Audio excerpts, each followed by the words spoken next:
Hi, my wandering pondering friends. So today we're going to talk about rule number 11. And as I thought about it, I realized that when it comes to rule number 11, my mom was a boss.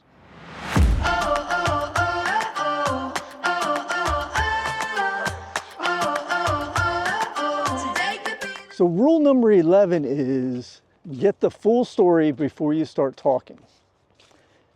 This rule, like the others, goes back to my work experience. And in this case, it was the idea that you want to get the full story before you give an answer to a question or you give advice. If we think about rule number 4, which was it depends, we know that there's lots of factors that come into play. And so we want to make sure that we get the full story so that our answer isn't taken out of context. We want to know why the person is asking what they're asking. It can be a fight to take that beat and get the full story. And I don't know what it is, our eagerness maybe to answer the question. Maybe some of that is our ego. I know for me, a lot of times it was my ego, where we need to stop and take a beat and think through and ask some questions.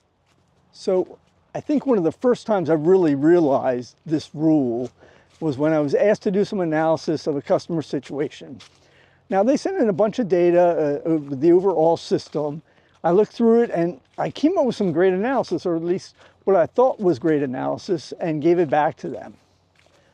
Only to find out that the system I thought they wanted me to look at was not the one they did. It was a different system, just had similar names, or misleading names in this case.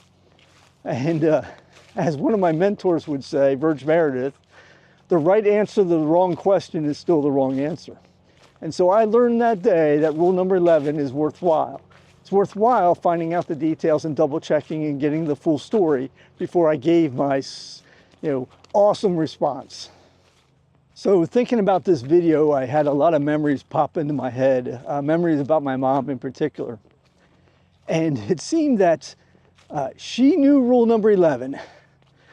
I can recall asking her, hey mom, can I go camping with the guys this weekend, when I was like junior high or whatever. Right away the questions came in.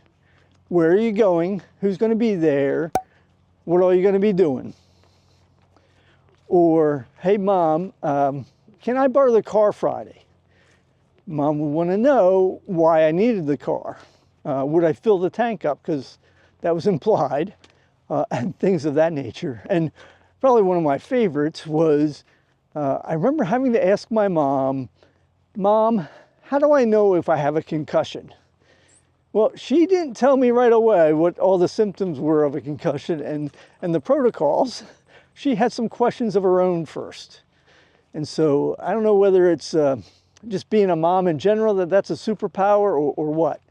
If you're a mom, let me know. Is this like a common thing you all know? Is it something you're like handed down at the hospital when you give birth? Anyway, mom's a boss, and I love her for that.